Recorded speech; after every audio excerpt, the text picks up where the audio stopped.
हम जब मगध क्षेत्र में घूमते हैं तो एक किला मिलता है टेकारी।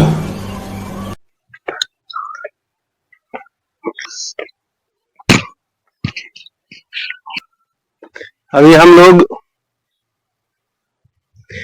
टिकारी के किला में है, का एक किला है और ये मगध का गौरवपूर्ण इतिहास योद्धा थे सुंदर सेन। टिकारी का किला है, टिकारी राज था और टिकारी राज का जब इतिहास हम खोजते हैं तो इतिहास में टिकारी राज बनाने वाला व्यक्ति का नाम आता है सुंदर सेन। ये सुंदर सिंह एक सिपाही के पुत्र थे और टिकारी के बगल में लाव में जन्मे थे जी। किंवदंती है, हम लोग तो उस समय देखे नहीं, कि जिस समय उनका जन्म हुआ था किसी समय धूप में वो रखे गए, उनकी माता जी कहीं थी दूसरे काम में व्यस्त,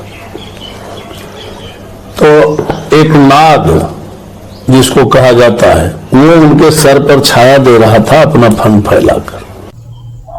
अलीवर्दी खान जो नायब पटना का सूबेदार था, तो उनके मित्र हुआ करते थे टिकारी के राजा सुंदर सिंह। ये सुंदर सिंह कैसे सुंदर सिंह बने वो तो मैं पहले जाऊंगा, लेकिन पहले यहाँ ये नवाब का ये जो यहाँ ये सत्ता पलट कैसे हुई और टिकारी का उदय कैसे हुआ, ये रोचक कहानी है। हम लोगों को जब इतिहास पढ़ने का मौका मिलता है तो आज जो भी इतिहास उपलब्ध है वो वामपंथियों के द्वारा और मुस्लिम इतिहासकारों के द्वारा लिखा गया इतिहास है, जो जिससे एक गलत नैरेटिव पैदा होता है। हमें बताया जाता है कि 12वीं मैंने यहाँ 800 साल मुसलमानों का शासन रहा तो 300 साल अंग्रेजों का शासन रहा, ऐसा हम लोगों को पढ़ाया जाता है। हकीकत ऐसा है नहीं।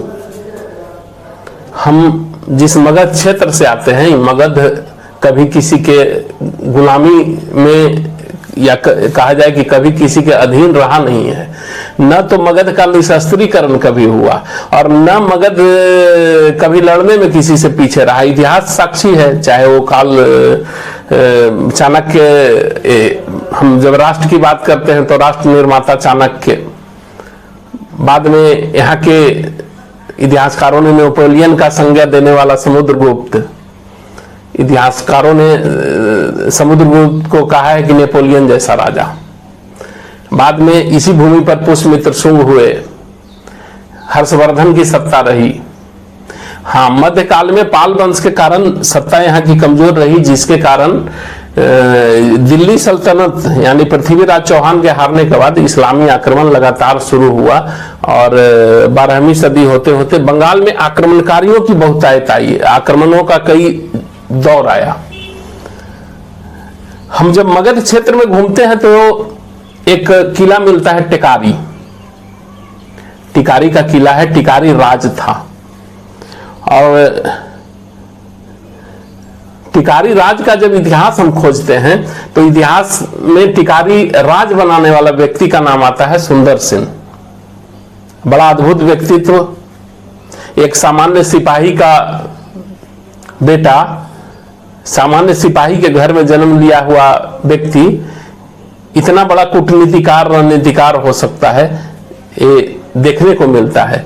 कैसे रणनीतिकार थे?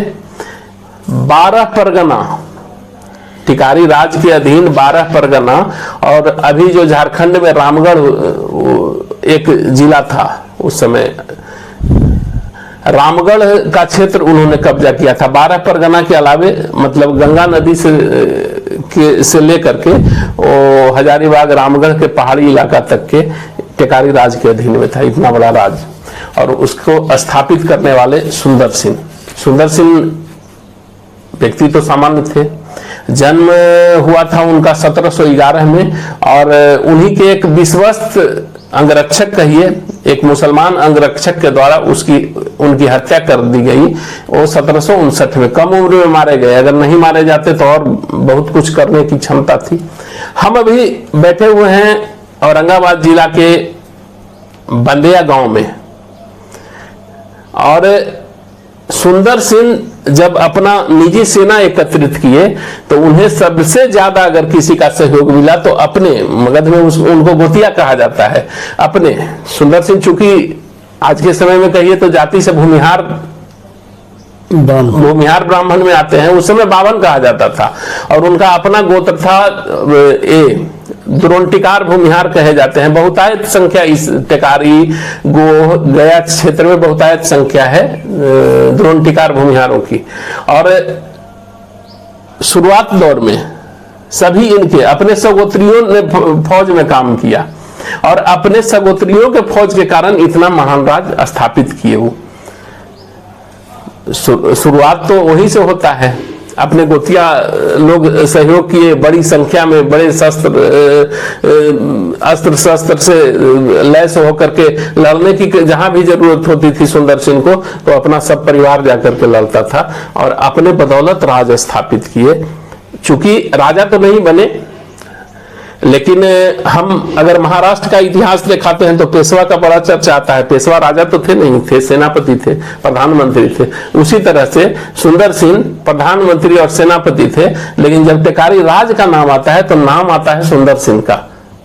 राजा का से आगे नाम सुंदर सिंह का आता है। हम अभी बैठे हुए हैं, सुंदर सिंह के गोतिया भी हैं और गोह औरंगाबाद में गोह विधानसभा के पूर्व विधायक रहे हैं डॉक्टर रणविजय कुमार। ऐसे मेरे हम चचा कहते हैं, रणविजय चचा। ये सब भी सुंदर सिंह जब कब्जा किए थे दादर परगना, तो दादर परगना इन लोगों को मिला था। आज उसी के क्षेत्र में ये लोग आज भी जमीन जायदाद जो भी है उस समय का देन है। हम रणविजय चाचा से जानेंगे कि सुंदर सिंह का इतिहास, सुंदर सिंह की सच्चाई ये बताएंगे। गोतिया है कि सुंदर सिंह एक सिपाही के पुत्र थे और टिकारी के बगल में लाव में जन्मे थे जी। किंवदंती है, हम लोग तो उस समय देखे नहीं, कि जिस समय उनका जन्म हुआ था किसी समय धूप में वो रखे गए। उनकी माता जी कहीं थी दूसरे काम में व्यस्त, तो एक नाग जिसको कहा जाता है वो उनके सर पर छाया दे रहा था अपना फन फैलाकर। अच्छा। माता पिता देखकर घबरा गए, अगल बगल के लोग जमा हुए, उस गांव के ब्राह्मण थे जो देखे नाग देवता का पूजन करके वो तो हट गए। उसके बाद उन्होंने कहा कि ये बालक बड़ा तेजस्वी होगा, छत्रधारी होगा और अपने बल पर जी ये राज्य कायम करेगा। और वो भविष्यवाणी अक्षरशः सत्य हुई। बाबू सुंदर सिंह तलवार के बल पर, अपने पराक्रम के बल पर, अपने कूटनीति के बल पर, अपने युद्ध नीति के बल पर कम संख्या में भी लोगों को संगठित करके और इतने बड़े साम्राज्य के संस्थापक बने जो टिकारी राज कहलाया। बाद में उनके वंशजों में महाराजा धीराज का टाइटल मिला। ये था टिकारी और सुंदर सिंह का वर्चस्व। ऐसे उनका ननिहाल था, अजीमाबाद कहता था, पटना चौधरी टोला जी। और चौधरी टोला में उनके जो नाना थे कंचन चौधरी जी, वो बंगाल नवाब के बड़े करीबी थे। और बताता है कि बंगाल और मुगल दोनों के करीबी थे। और पटना मतलब उस समय अजीमाबाद था, अजीमाबाद के नायब सूबेदार थे। नायब सूबेदार तो मुसलमान होता था। नायब सूबेदार यानी प्रधानमंत्री। हाँ, प्रधानमंत्री जी। और नायब सूबेदार रहते हुए इन्होंने कूटनीति राजनीति की पूरी शिक्षा प्राप्त कर ली थी, उसमें पारंगत थे। इसी के बदौलत दोनों से इनका संबंध था जी। और जबकि बंगाल के नवाब और मुगलों में बैर चलता था, लेकिन ये दोनों से करीबी थे। और उस कूटनीति में पले बढ़े सुंदर सिंह जी अपने में दक्ष हो गए। लेकिन एक चीज है चाचा, देखिए ये तो सर्वाइव नीति है ना कि दो बड़ा ताकतवर के बीच में एक अपना राज्य कायम कर लेना और एक ये ताकतवर राज्य कायम करना, ये बहुत बड़ी बुद्धिमान ही की बात है। बिना कूटनीति का नहीं हो सकता है। लेकिन उस बीच में ये जी कायम कीन अपना राज्य। और मगध में जितने लड़ाकू लोग थे, जी खास करके उनके गोत्र के लोग, हम भी उन्हीं के गोत्र में आते हैं जी, आज भी सुंदर सिंह को अपना आदर्श मानते हैं। और सुंदर सिंह जिस तरह संघर्ष के बदौलत यहाँ तक पहुंचे थे, हम लोग उस रास्ते को अख्तियार करने की कोशिश आप किए हैं। क्या तो कहते हैं कि कई सूबा कब्जा किए। हाँ, उन्होंने बामन सूबा कहता था, बामन सूबा का राजा था। अच्छा काबरगढ़ फतह किए थे जी, काबरगढ़ फतह किए थे उन्होंने। और उसके अधीन सोनौत, काबर और दादर परगना, जी। तीनों उन्होंने तलवार के बल पर जीतकर हासिल किया था। जी। ये कोई मामूली बात नहीं थी। सही बात। और उसके बाद उनका विस्तार शुरू हुआ। ये विस्तार बढ़ के रांची, झारखंड तक बहुत बड़े साम्राज्य का स्थापना उन्होंने अपने समय में कर लिया। हजारीबाग में वो रामगढ़ को कब्जा किए थे। जी, रामगढ़ राजा उस समय बाद में इनके मित्र भी बन गए, लेकिन उस समय तलवार के बल पर ही इन्होंने कब्जा किया था और उनको मुक्त किया फिर। तो ये था सुंदर सिंह का अपना प्रताप और प्रभाव। और अंतिम समय में उनके समय के माने 10-12 राजा उनके राजकुल में हुए। 150 के वर्षों में 150 तक वो राज चला। उसके बाद अंग्रेजों की सत्ता जब गई, राज व्यवस्था समाप्त हो गई, प्रजातांत्रिक व्यवस्था जब आई, तो उस समय तक टेकारी के बहुत प्रतापी राजा एक हुआ करते थे, बाबू गोपाल शरण सिंह, जिनको अंग्रेजों द्वारा टाइटल मिला था महाराजाधिराज। और कैप्टन गोपाल शरण युद्ध में ये महारानी विक्टोरिया को बचाए थे और युद्ध लड़ने गए थे उनके पक्ष से, अंग्रेजों के पक्ष से, द्वितीय 1939 वाला युद्ध में। ये घटना शायद पेरिस का आता है कि पेरिस में महारानी गई हुई थी और महारानी की गाड़ी ड्राइव कर रहे थे। तो एक उन्होंने कहा कि मास्टिंग हो रहा था और उस पुल से निकाल करके बचा लिए थे। उसी में इनको कैप्टन की उपाधि मिली। तो महाराजाधिराज कैप्टन गोपाल शरण सिंह इनका टाइटल मिला था। सबसे प्रतापी राजा इनके अंतिम राजा वही थे और प्रतापी राजा हुए।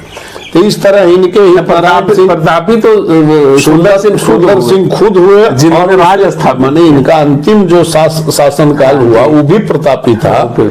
और इनके वंशजों में हितनारायण सिंह, मोदनारायण सिंह वगैरह जितने थे, सब बहादुर और कूटनीतिज्ञ होते गए। कभी ये नहीं हुआ कि इनका राज्य पर कोई आक्रमण करके इनको युद्ध हराने का काम किया, ये इनके वंशजों को किया। और ये देन था इनके इर्द गिर्द रहने वाले इनके गोत्र के लोगों ने जी मजबूती से इनका साथ दिया। उसने एक पुस्तक लिखा है मुजफ्फरनामा, जिसका हिंदी अनुवाद हम पढ़े हैं, जो सरकार ने किया है। तो इनके बहादुरी पर, उस पर बड़ा चर्चा है कि कितने बहादुर थे सुंदर सिंह, कि आवश्यकता होती थी तो बंगाल वाला भी इनका सहयोग लेता था, चूंकि दोनों से मिल करके और बीच में सर्वाइव। अंग्रेजों ने जो जातीय वर्णन किया है जी अपने गजेटियर में जी, उसमें भी सुंदर सिंह और इनके गोत्र का वर्णन है। और मगध में इनका वर्णन आया है अंग्रेजों के द्वारा भी, इनकी वीरता का बखान किया गया है। वो पूरा हमको याद नहीं है, लेकिन हम पढ़े हैं उसमें। तो कुछ तो वीरता का बखान है ना। हाँ। आप इस गांव में इतना मैंने 2-4 घर रह करके और इतना बड़ा लड़ाई नक्सली से लड़ लिए, लगातार 30 साल नक्सली से लड़े। नहीं, 30 साल नहीं, आज हो रहा है 29 जुलाई 81 को पहला बार हमला हुआ था और उसमें गोली चली थी, कई एक लोग घायल हुए थे। 45 साल होने जा रहा है। 45 साल होने जा रहा है। 45 साल से आप लड़ रहे और हैं। ईश्वर की इच्छा है कि हम लोग हैं, ये ईश्वर की इच्छा है। दबंगता से है। हाँ, मजबूती से ही लड़ना है। कह सकते हैं कि आपका ब्लड में ही है। अब ये तो होता है, वो देखिए तो होता है, संस्कारगत ये होता है। हम लोग लड़ना सिखा ही, माने कोई नहीं है कि हम लोग आतताई नहीं है, आत्मरक्षार्थ लड़े हैं। और ये मेरे संस्कार में है, मेरे ब्लड में है। ये ठीक आप कह रहे हैं कि कहीं भी कोई स्वार्थ के लिए नहीं लड़े, झुक के काम नहीं कर सकते हैं कि ये चीज हमको हासिल करना है। इसको समझिए कि कूटनीति नहीं है, कूटनीति के विपरीत है। कूटनीति कहता है कि जहाँ जरूरत हो, जरूरत के अनुसार आदमी को आगे पीछे होना चाहिए, लेकिन वो तो कूटनीति है, वो कूटनीति है, लेकिन वो हमने कभी नहीं किया। और एक नारा, एक संघर्ष रहा कि हम किसी पर आक्रांता नहीं होंगे, लेकिन जो आक्रमण करेगा, अत्याचार करेगा, उसका प्रतिकार अंतिम सांस तक करेंगे। और ये आज भी मेरा संकल्प है। अली वर्दी खान जो नायब पटना का सूबेदार था, तो उनके मित्र हुआ करते थे टिकारी के राजा सुंदर सिंह। ये सुंदर सिंह कैसे सुंदर सिंह बने वो तो मैं पहले जाऊंगा, लेकिन पहले यहाँ ये नवाब का ये जो यहाँ ये सत्ता पलट कैसे हुई और टिकारी का उदय कैसे हुआ, ये एक रोचक कहानी है। बंगाल के जो नवाब थे या सूबेदार थे मुर्शीद कुली खान, जो एक हिंदू कन्वर्ट थे, उनका नाम सूर्य नारायण मिश्रा था और औरंगजेब के बहुत ही विश्वासी और चहेते थे। उन्होंने मुर्शिदाबाद की स्थापना की और अपने आप को स्वतंत्र घोषित कर दिया, व्यवहारिक रूप से। अच्छा, बंगाल को स्वतंत्र घोषित, स्वायत्तता नहीं, स्वतंत्रता उन्होंने पाई। इसलिए क्योंकि उस समय में दिल्ली का जो राजनीति था वो मुगल वंशजों के हाथ से निकल चुका था। मुगल तो बाद में, देखिए भैया, ये वामपंथियों ने हमें पढ़ा दिया है कि इतना 600 साल मुगलों का शासन रहा, उसके बाद अंग्रेजों का शासन रहा। 16वीं सदी के लास्ट या औरंगजेब के बाद मुगल सिर्फ दिल्ली का राजा रहा है, उसके बाद कहीं उसका राज नहीं था। दिल्ली से निकल करके जाने उसका पूरा। उस समय मुगल कोर्ट का मालिक हो गए सैयद बंधु लोग। अच्छा। और सैयद बंधुओं ने एक मुगल बादशाह फर्रुख शियार को ये गति किया कि उसने फर्रुख शियार वो लाल किले में वो अपने जनाना में छुपा हुआ था, वहां से उसको पकड़ के लाके और उसको मृत्यु का सजा दिया। लाल के राजनीति पे क्या हुआ कि मुर्शीद कुली खां अपने आप को स्वतंत्र किया और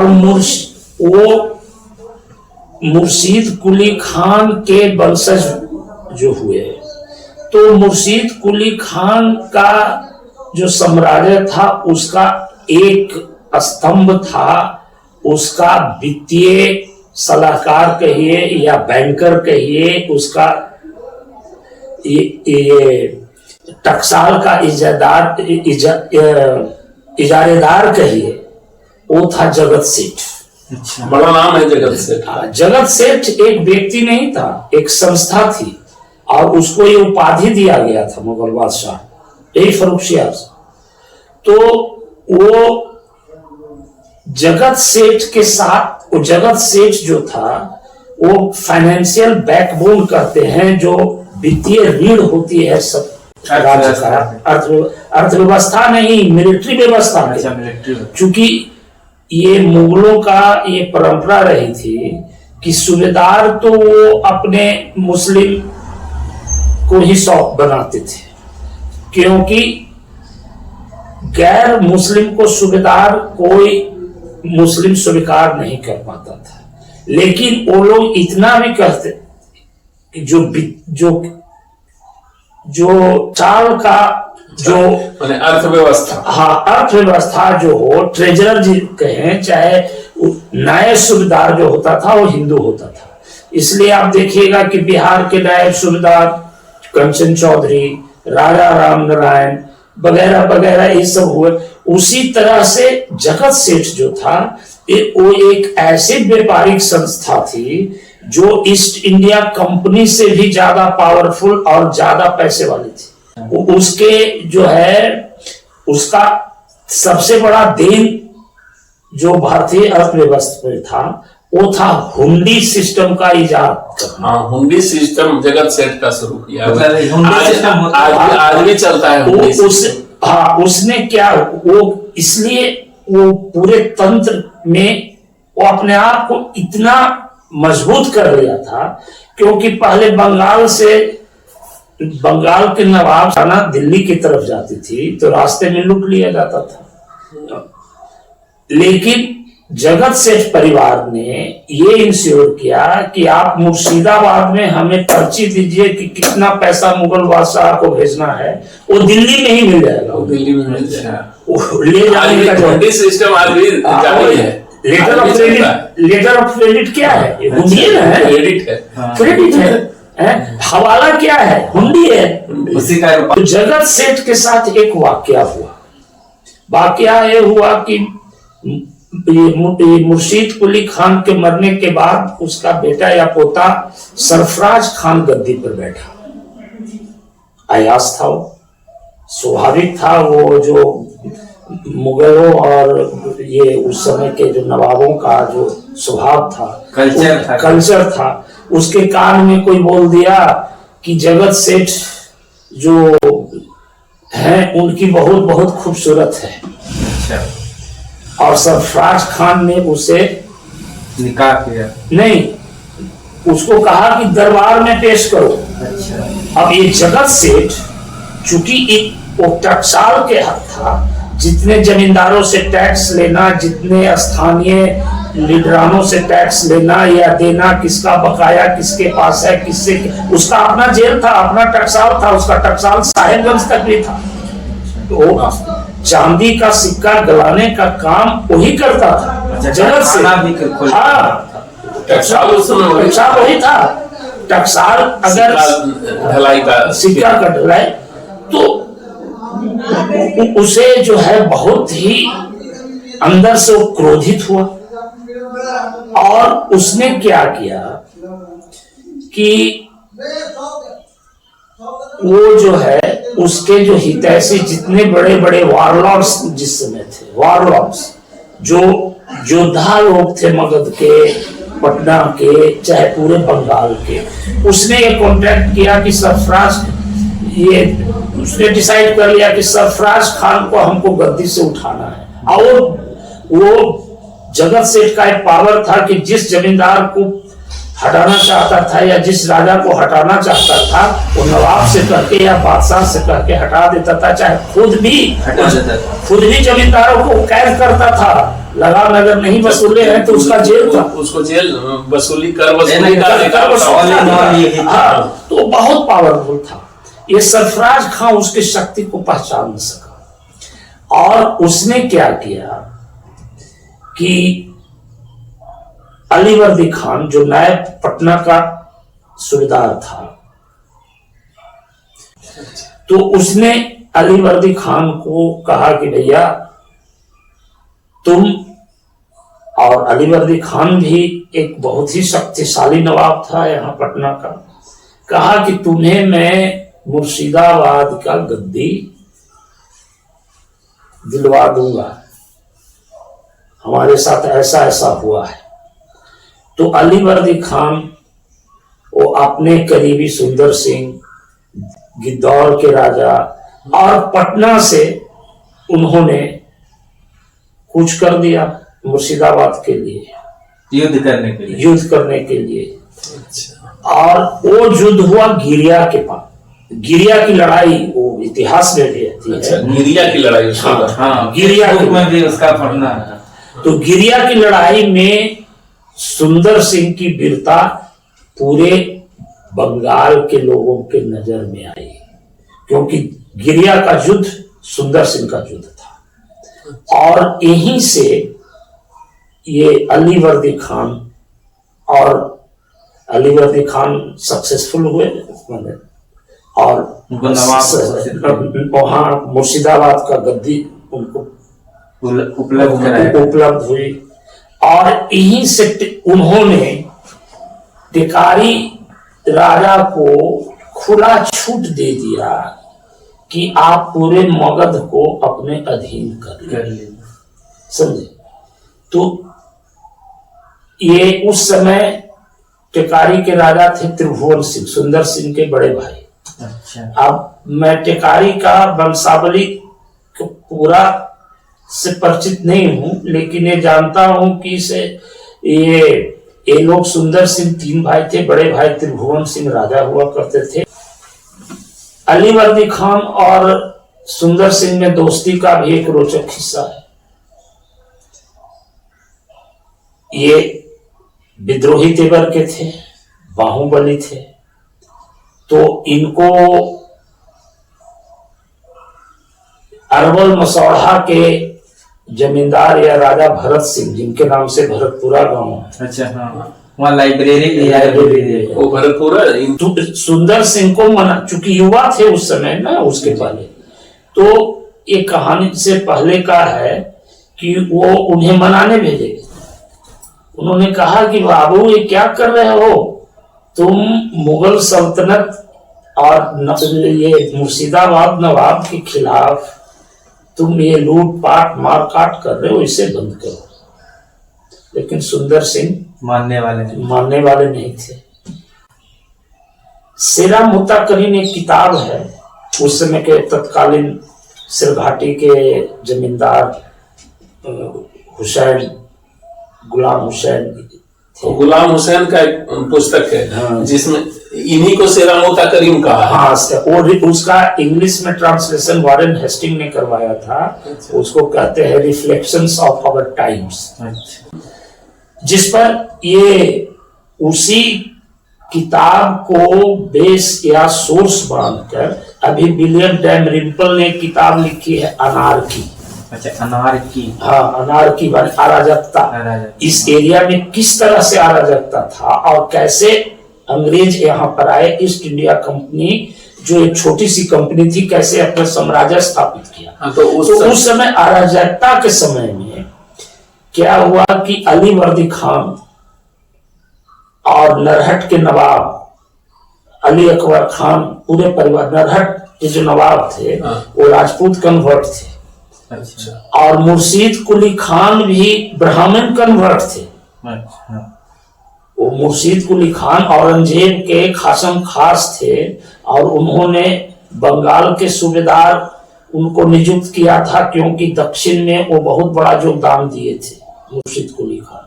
लेकिन उनका ओरिजिनल नाम सूर्यकांत मिश्रा था, मुर्शीद कुली खान का। हाँ, तो वो कन्वर्ट थे।